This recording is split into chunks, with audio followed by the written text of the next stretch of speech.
भक्ति में कितनी शक्ति होती है ये तो हमने सुना था, लेकिन ये चीज़ हमने देख भी ली।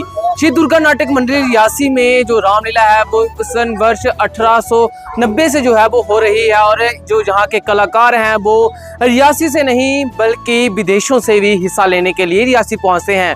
उसी की एक मिसाल हमारे साथ अतुल केसर जी मौजूद हैं, जो इस समय बार्सिलोना स्पेन में सॉफ्टवेयर इंजीनियरिंग का काम करते हैं, और हर वर्ष रामलीला के दौरान शारदीय नवरात्रि के दिनों में रामलीला में किरदार निभाने के लिए स्पेन से रियासी पहुंचते हैं। हमारे साथ बातचीत करने के लिए मौजूद हैं, इनसे जानते हैं। जी अतुल जी, आपसे जानना चाहेंगे ऐसी क्या चीज़ है जो आपको बार्सिलोना स्पेन से स्पेशल शारदीय नवरात्रों के दिनों में किरदार निभाने के लिए रियासी बुला लाती है?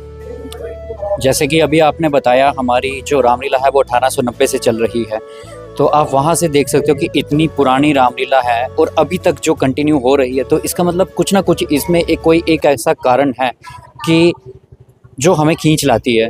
उसका ये है कि आप देखिए, अभी भी हमारे साथ कुछ ऐसे पुराने लोग जुड़े हुए हैं जिनका उत्साह देख के हमें भी वो उत्साह जगता है कि अगर वो यहाँ पे रह के इतनी एज होने के बावजूद भी इस रामलीला में अपना योगदान दे सकते हैं, तो हम वहाँ से आने में हमें क्यों दिक्कत हो सकती है।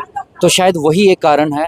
और दूसरी चीज़ ये है कि आपको पता है 2 साल पहले हम अयोध्या भी गए थे, तो इसका मतलब कुछ ना कुछ हमारे रामलीला में कुछ बात ऐसी है कि जो अयोध्या वालों ने हमें निमंत्रण भेजा और वहाँ पे हम पार्टिसिपेट करके आए। उसमें मैं भी गया था और बहुत ही अच्छा एक्सपीरियंस था।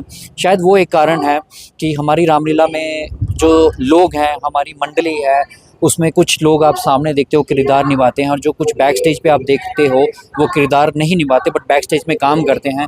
तो सबका उत्साह देख के शायद कहीं वही एक कारण है कि हमें खींच लाता है। और दूसरी चीज़ ये होगी कि हम अपनी धार्मिक चीज़ों से और अपनी संस्कृति से शुरू से हमारी परवरिश ही ऐसी रही है कि हम उससे हमेशा जुड़े रहे हैं। तो कहीं ना कहीं वही एक कारण है कि जो धार्मिक आस्था जो है उसके प्रति हमारा जो लगाव है वो यहाँ पे हमें खींच के ले आता है। तो जहाँ जब आना होता है आपको, तो साल में एक बार आते हैं, तो कितनी उत्साह होता है मन में कि अब हम नवरात्र आने वाले जाएंगे, और कब से तैयारी शुरू कर देते हैं आप जहाँ आने की? यहाँ आने की तैयारी, आपको पता है कि इतनी दूर से जब आना है तो आपको थोड़ा सा प्लानिंग से चलना पड़ता है। मुझे ऐसा लगता है कि जैसे नवरात्रों का पार्टिसिपेशन शुरू होता है उससे 2 या ढाई महीने पहले मैं अपना बुक कर लेता हूँ टिकट वगैरह, और 1 महीने पहले ही मैं तैयारी भी शुरू कर लेता हूँ। अपनी रिहर्सल वगैरह खुद ही वहाँ पे करता हूँ।